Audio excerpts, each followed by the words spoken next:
Assalamualaikum warahmatullahi wabarakatuh. Perkenalkan, saya Riani Dwi Ristiana. Saya adalah guru bahasa Indonesia di SMP Negeri 3 Mojo Tengah. Di video kali ini, saya akan menampilkan praktik mengajar untuk materi mengidentifikasi isi teks prosedur.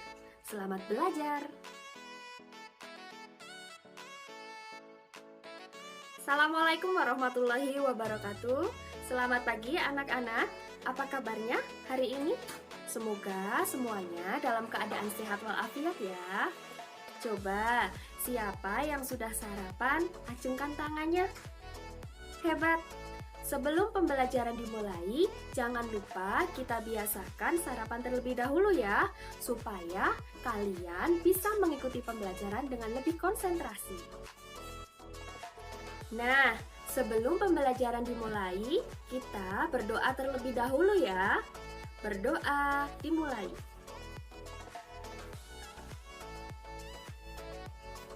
Berdoa selesai. Ya anak-anakku, sebelum Bu Guru memulai pembelajaran, jangan lupa seperti biasa, kalian melakukan presensi terlebih dahulu dengan cara klik link form yang sudah Bu Guru berikan di grup WhatsApp. Hari ini kita akan belajar mengenai teks prosedur, yaitu tentang cara mengidentifikasi isi, tujuan, maupun penggunaan bahasa pada teks prosedur. Dalam kehidupan sehari-hari, pasti kalian tidak jauh dari yang namanya prosedur. Nah, coba kalian sebutkan prosedur apa sajakah yang kalian lakukan dari bangun pagi sampai tidur kembali. Ya, betul. Ada prosedur menyetrika pakaian, ada prosedur membuat nasi goreng, prosedur memainkan alat musik, dan prosedur yang lainnya. Sebelum memasuki materi, coba simaklah video berikut ini. Kenapa harus cuci tangan? Ayo cuci tangan dulu. Seringkali kita diingatkan untuk mencuci tangan. Ini dia alasannya. Cuci tangan bisa mencegah kita tertular dari penyakit menular, seperti batuk, pilek, diare, gatal-gatal, sakit mata, dan tipes.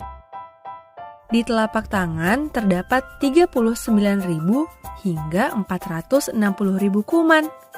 Kuman ini bisa berkembang sampai 2 kali lipat dalam hitungan menit loh. Kuman tersebut bisa bertahan hidup sampai 3 jam di tangan. Biasakan mencuci tangan pada saat sebelum makan dan sesudah makan, sesudah buang air,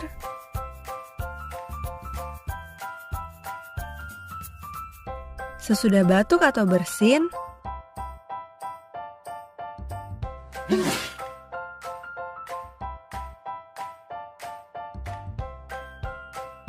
setelah memegang sampah,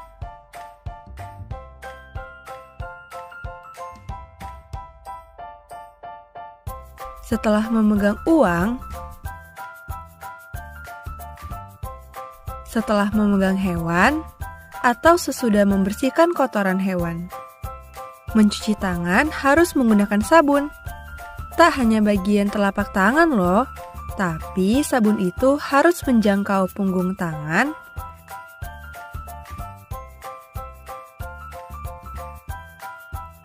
sela-sela jari, bagian dekat kuku, sampai ke pergelangan tangan. Sabun bisa membantu menghilangkan dan membunuh kuman penyakit dan berbagai kotoran dari kulit. Nah, kalian sudah menyimak video tentang cara mencuci tangan yang baik dan benar. Lalu, apa itu sebenarnya teks prosedur? Ya, teks prosedur adalah teks yang berisikan langkah-langkah yang harus ditempuh untuk mencapai suatu tujuan yang diinginkan. Dan di sana terdapat penjelasan ataupun keterangan dalam langkah tersebut. Lalu, bagaimana ciri dari teks prosedur? Ciri isi dari teks prosedur itu ada 3. Yang pertama, berisi panduan langkah-langkah yang harus dilakukan.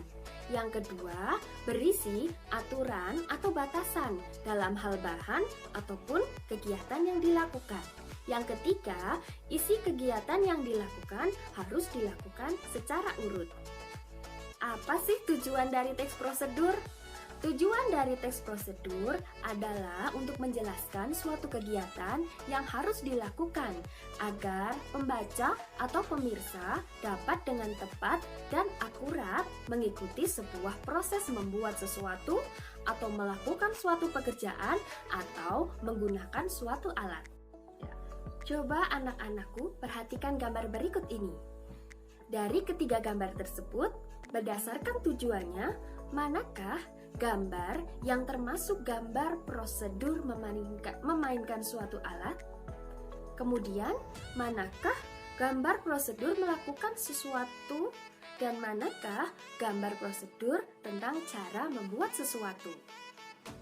Berdasarkan ketiga gambar tersebut, gambar yang merupakan prosedur memainkan suatu alat adalah gambar pada nomor 2.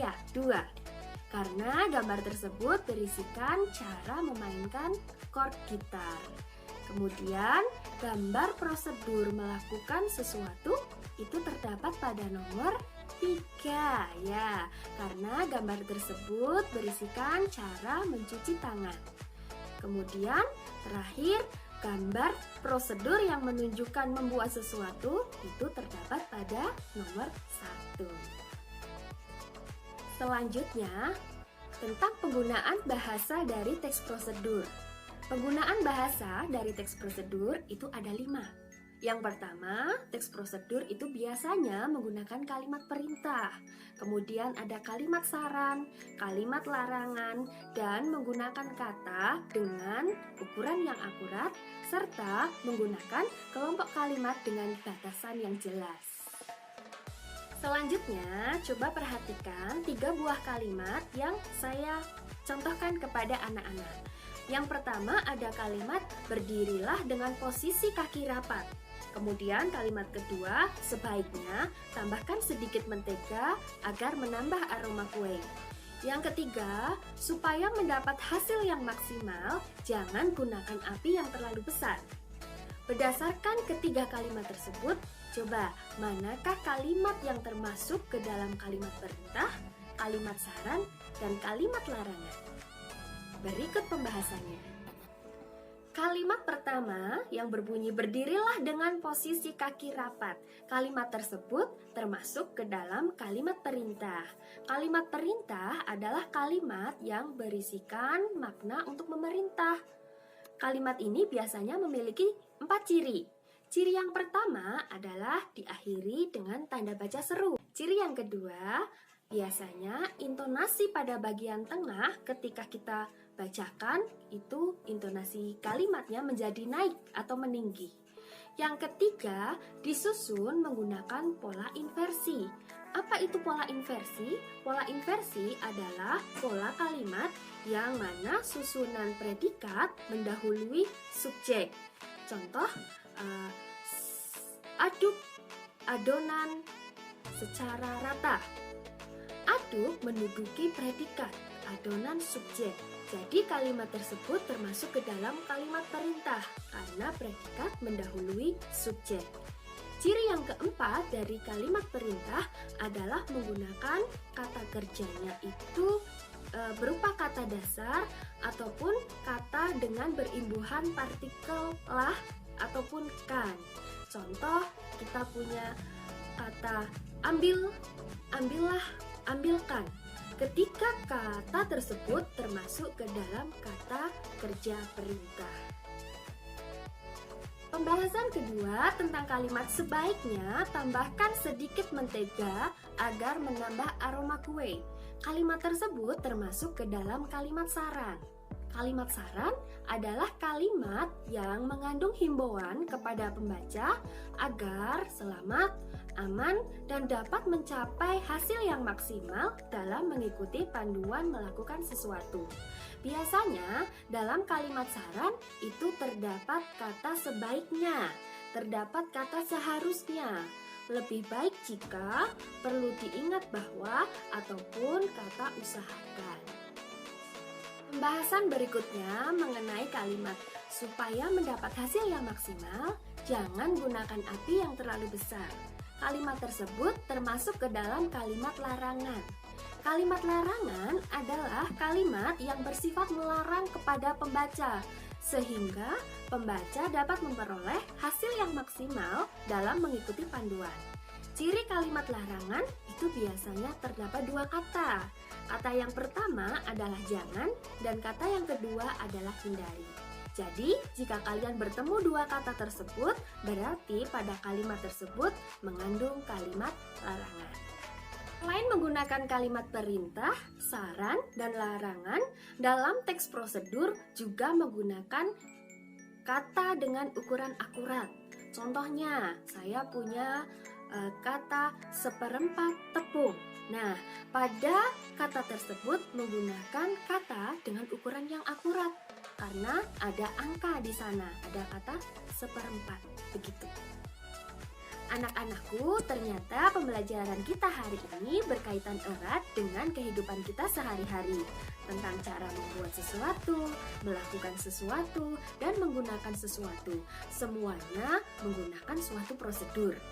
Nah, untuk esok kita akan belajar tentang cara menyimpulkan teks prosedur. Kalian siap kan? Nah, anak-anakku, tidak terasa kita sudah selesai melakukan pembelajaran hari ini ya. Tadi kalian sudah belajar tentang ciri isi, tujuan, dan penggunaan bahasa dari teks prosedur. Sudah paham kan semuanya? Nah, jangan lupa nanti setelah selesai pembelajaran, kalian silahkan klik link yang sudah saya berikan pada grup WhatsApp. Isi evaluasi hari ini di situ ya. Caranya seperti biasa, klik linknya, kemudian kalian isi nama dan kelas, lalu jawab soal yang ada di sana. Anak-anakku, sebelum kita mengakhiri pembelajaran hari ini, marilah kita tutup dengan membaca doa bersama-sama. Berdoa dimulai.